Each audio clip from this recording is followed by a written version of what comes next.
Hello everyone, कैसे हैं आप सब और क्या हाल समाचार हैं आपके। आपने देखा होगा हर तरफ एक ही हेडलाइन ट्रेंड कर रही है कि भैया गोल्डमैन सैक्स ने प्रिडिक्ट किया है India will be 7 to 8 trillion dollar power house by 2030। तो कहीं लोग बोल रहे हैं इंडिया सुपर पावर हाउस बन रहा है, कई लोग बोल रहे हैं सब हाइप है। तो बट असली सच क्या है? तो आज की वीडियो में इस प्रिडिक्शन का एक्सरे करेंगे कि भैया इन्होंने बोला क्या, गोल्डमैन सैक्स ने क्यों बोला है, रियल ग्राउंड स्टोरी क्या है। और सबसे इंपॉर्टेंट बात, हम स्टॉक मार्केट में इन्वेस्ट करते हैं, 2030 की बात हो रही है, 5 साल की बात है, तो रॉकेट की तरह उड़ेगा स्टॉक मार्केट। तो कौन कौन सा सेक्टर रॉकेट होगा जहां पे हमारा इन्वेस्टमेंट होना चाहिए, राइट। और इंडिया के जीडीपी नंबर आ गए हैं, वीडियो आपने देख ली होगी, ना देखी हो जरूर देख लीजिएगा दोस्तों, बहुत इंपॉर्टेंट वीडियो क्योंकि ये उसी से लिंक है। तो कुछ तो इनको एहसास हो गया होगा, तभी तो चलिए शुरू करते हैं। और यूट्यूब मेंबरशिप जरूर ज्वाइन कर ले कि मैं एज अ ट्रेडर इन्वेस्टर जो stock market, commodity market, crypto market में जो ट्रेडिंग इन्वेस्टिंग के पॉइंट ऑफ व्यू से जो भी ऐसी इंफॉर्मेशन जो सोशल मीडिया पे नॉर्मल अवेलेबल नहीं होती है, जो मेरा थॉट प्रोसेस है, वो सब चीज़ें वहाँ बहुत ही कम पैसे में शेयर करता हूँ जिससे कि आपको उसका फ़ायदा मिल सके। तो देखिए, सबसे पहले गोल्डमैन सैक्स ने क्या कहा है कि इनके मुताबिक इंडिया जो है 7% प्लस सस्टेनेबल ग्रोथ मेंटेन करेगा। इंडिया दुनिया की टॉप 3 इकोनॉमी में आ सकता है। इसके जो की ड्राइवर हैं, डेमोग्राफिक डिवाइड बहुत अच्छे तरीके से है, डिजिटल इंफ्रास्ट्रक्चर का बूम है, मैन्युफैक्चरिंग का बूम है और कंजप्शन हमें लीड कर रहा है। ये चीज़ों को आप जीडीपी वाली वीडियो में देखेंगे तो आपका पिक्चर और क्लियर हो जाएगा। अब ग्लोबल अटेंशन क्यों है? क्योंकि चाइना स्लो हो चुका है, यूरोप रिसेशन में चल रहा है, यूएस इन्फ्लेशन तो अलग ही लेवल पे है, यूएस का कर्जा ही अलग लेवल पे है, लोग समझ ही नहीं पा रहे कि भैया होना क्या है। और दुनिया को क्या चाहिए? एक नया ग्रोथ इंजन चाहिए, और वो ग्रोथ इंजन 2025 में दुनिया को इंडिया में दिख रहा है, क्योंकि यहाँ पे पॉलिटिकल स्टेबिलिटी भी है और पॉलिटिकल स्टेबिलिटी बहुत ज़रूरी होती है। और इसीलिए जो विदेशी ताकतें हैं वो हमारे देश को भी पीछे खींचने में लगी हुई है। अब इसकी असली वजह क्या है? तो पहली वजह है यंग वर्कफोर्स। इंडिया में मीडियम एज 28 ईयर की है, चाइना वालों की 39 की है, जापान वालों की 48 की है। तो गोल्डमैन सैक्स के हिसाब से ये अकेला फैक्टर जीडीपी को 2% का एक्स्ट्रा पुश दे सकता है। और 2030 तक इंडिया में 14 करोड़ नए वर्कर होंगे। बहुत बड़ी बात है। दूसरे देश में बुढ़े होंगे, हमारे यहाँ जवान होंगे। दूसरा है डिजिटल रिवॉल्यूशन। इंडिया का सबसे सक्सेसफुल मॉडल क्या है? यूपीआई, आधार, फास्टैग, ओएनडीसी ने इंडिया को डिजिटल पावर हाउस दे दिया। UPI 14 billion plus transaction per month है, आधार केवाईसी मिनट में बैंकिंग, ओएनडीसी छोटे दुकानदार अमेजोन लेवल पर। तो गोल्डमैन का साफ कहना है कि इंडिया डिजिटल इंफ्रास्ट्रक्चर एक ग्लोबल बेंचमार्क बन चुका है। और अगर ग्लोबल बेंचमार्क बन जाए तो फिर ऐसा बात होने का तो बचता ही नहीं है कुछ। तो अब यहाँ पर सरकारी जो हेल्प है ना, वो बहुत काम कर रही है, यानी मेक इन इंफ्रा। और इंडिया जो मेसिव स्केल पर इन्वेस्टमेंट हो रहा है, जैसे Gati Shakti, Mumbai Delhi expressway, new airport, freight corridor, PLI scheme चल रही है 14 सेक्टर में, डिफेंस मैन्युफैक्चरिंग का पुश है, तो ये सब इंडिया को ग्लोबल सप्लाई चेन हब बना सकता है। आई बात समझ में? क्योंकि आप देखो सरकार बहुत तरीके से लगी पड़ी है, बट ये सब चीज़ें रातों रात तो होती नहीं, धीरे धीरे। जैसे डिफेंस का सुना तो फाइनली अब आपको पता चला 5 साल की मेहनत के बाद कि हम एक्सपोर्ट भी कर रहे हैं, राइट। अब यहाँ पर अच्छा है तो बुरा भी तो है ना, चैलेंजेस भी हैं। अब चैलेंज क्या है? जॉब क्रिएशन और इनइक्वालिटी। जीडीपी बढ़ रहा है लेकिन क्वालिटी जॉब उतने नहीं बन रहे हैं। टॉप 1% के पास 40% वेल्थ है, मिडिल क्लास प्रेशर में है। देखो, मैं दोनों बात किया, कोई ये ना कहना कि मोदी जी की तारीफ कर रहा था, यानी यहाँ पर गोल्डमैन सैक्स की रिपोर्ट की बात हो रही है।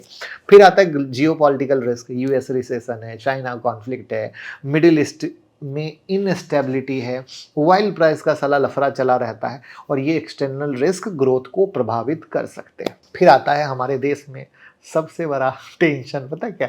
रेगुलेटरी और ब्यूरोक्रेसी का कहानी ग्राउंड लेवल पे क्या है?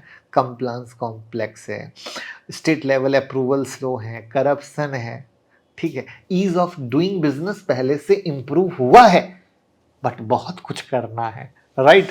ये तो एज ए बिजनेसमैन मैं भी बता सकता हूँ, इंप्रूव हुआ है, बिल्कुल हुआ है, बट करना बहुत बाकी है।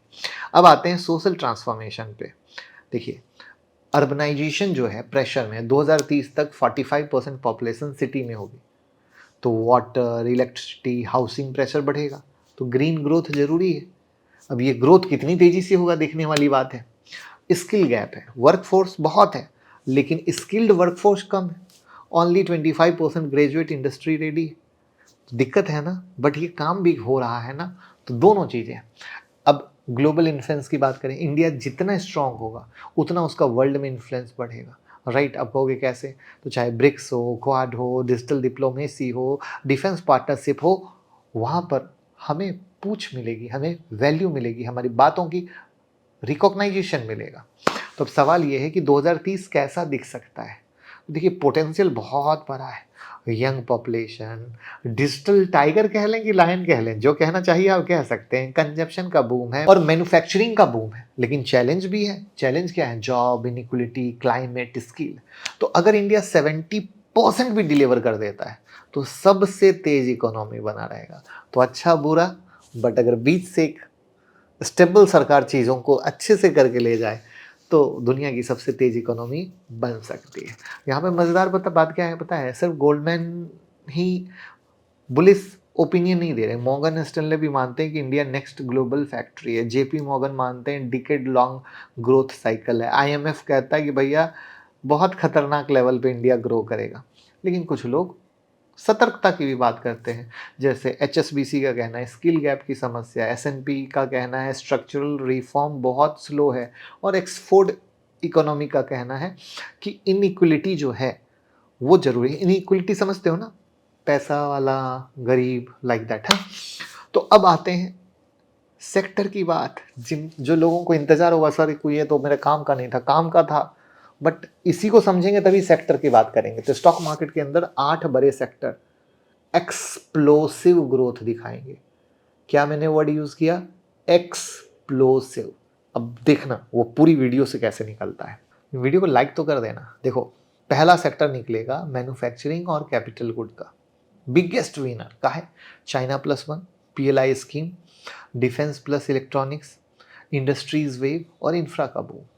और इसमें विनर पता है कहाँ रहेंगे, इंजीनियरिंग कंपनी रहेगी, मशीनरी मेकर रहेंगे, इलेक्ट्रिकल इक्विपमेंट कंपनी रहेगी और डिफेंस मैन्युफैक्चर रहेंगे।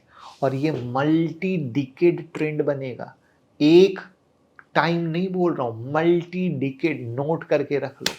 फिर दूसरा आता है रिन्यूएबल एनर्जी प्लस ईवी का इकोसिस्टम, सुपर साइकिल। अब कहोगे क्यों, solar capacity 4x, EV adoption 10x, battery manufacturing, hydrogen mission. तो विनर कहाँ से निकलेंगे, बैटरी बनाने वाली कंपनी को देखो, सोलर मैन्युफैक्चरिंग करने वाली कंपनी को देखो, ईवी एंसिलरी वाली कंपनी को देखो, पावर ग्रिड कंपनी को देखो, क्योंकि एनर्जी भैया चाहिए ही चाहिए। अगर आगे बढ़ना है, बिना एनर्जी के आप कुछ नहीं सोच सकते। अब आते हैं tech plus AI plus IT service में। सबसे बड़ा डिजिटल ट्रांसफॉर्मेशन यहाँ कहाँ दिखा, यूपीआई में दिखा, ओएनडीसी में दिखा, एआई एडॉप्शन में दिखा, क्लाउड कंपाउंडिंग में दिखा ना। तो यहाँ पर विनर कौन होंगे, शास होंगे, आईटी सर्विस होगा, साइबर सिक्योरिटी होगा, क्लाउड इंफ्रा वाला होगा। और डिजिटल इकोनॉमी $1 ट्रिलियन की है आज के डेट में और बढ़ती जा रही है। आप बता लो बढ़ेगी कि नहीं बढ़ेगी, करेक्ट। तो आपको इनकी कंपनियों को देखना पड़ेगा। फिर आता है हेल्थ केयर, जिसकी डिटेल वीडियो मैंने बनाई है, आप देख लीजिएगा, ठीक है। तो इसलिए बोलता हूँ प्रॉपर से फॉलो किया करो। हेल्थ केयर आज भी अंडर वैल्यू है, डिमांड तो फटेगी, तो ऐसी फटेगी ना आप सोच नहीं सकते हो। Hospital, diagnostic, telemedicine, wellness, biotech research, सब फटाफटी है। तो अब आप इसमें देखो, हॉस्पिटल चेन वाली कंपनी देखो, फार्मा मैन्युफैक्चरिंग वाली कंपनी देखो, डायग्नोस्टिक में उनके लीडर को देखो, मेडिकल डिवाइस वाली कंपनी देखो, ये सब मैंने इस हेल्थ वाली वीडियो में बना रखा है, ज़रूर जाके देखो, ठीक है। इसके बाद आता है आपका इंफ्रास्ट्रक्चर, जिसमें रियल स्टेट, सीमेंट की बूम आती है। क्यों, अरे 100+ न्यू एयरपोर्ट बन रहे हैं, इंडस्ट्रियल कॉरिडोर बन रहा है, हाई स्पीड रेल बन रहा है, स्मार्ट सिटी बन रहा है, पोर्ट बन रहा है। कहाँ से बनेगा बिना infra, cement, real estate boom के। तो सीमेंट वाली कंपनी को देखो, स्टील को देखो, इंफ्रा कंस्ट्रक्शन को देखो, तभी तो पूरा मज़ा आएगा। और इसी को बोलते हैं एक डाइवर्सिफाइड पोर्टफोलियो बनना। आप लोग क्या करते हो, एक शेयर पकड़ा और हो गया, ऐसे नहीं होता है। डाइवर्सिफिकेशन जरूरी होता है। किसी भी बिग इन्वेस्टर का पोर्टफोलियो देखो, कंप्लीट डाइवर्सिफाइड पाओगे, कंप्लीट डाइवर्सिफाइड। उसके बाद आता है कंजप्शन में एफएमसीजी और रिटेल। मिडिल क्लास क्या होने वाला है, डबल होने वाला है। तो विनर कौन निकलेगा? एफएमसीजी निकलेगा, कंज्यूमर ड्यूरेबल निकलेगा, फूड ब्रांड निकलेगा, ई कॉमर्स निकलेगा, क्विक कॉमर्स निकलेगा। ऐसी कंपनियों को फोकस करो और बाकी 2 सेक्टर को मैं हमारे यूट्यूब मेंबरशिप में डाल दूंगा। जो लोग ज्वाइन किए होंगे वो 2 सेक्टर के बारे में यूट्यूब मेंबरशिप में देख लेंगे। बहुत स्मॉल फी है, ज्वाइन कर लीजिएगा। तो गोल्डमैन सैक्स का प्रेडिक्शन बहुत बड़ा है लेकिन आधार मजबूत है और इंडिया के पास दुनिया की सबसे यंग पॉपुलेशन है, सबसे तेज डिजिटल ग्रोथ है, सबसे एक्साइटिंग कंजप्शन मार्केट है और सबसे बड़ा मैन्युफैक्चरिंग अपॉर्चुनिटी। चैलेंजेस भी हैं, अपॉर्चुनिटी लेकिन बहुत ज़्यादा है। तो 2030 की कहानी प्रिडिक्शन नहीं है, एक जर्नी है जो हम सब मिलकर लड़ेंगे। अगर वीडियो पसंद आई हो तो लाइक, कमेंट, शेयर कीजिए। मिलते हैं अगले वीडियो में। Thank you.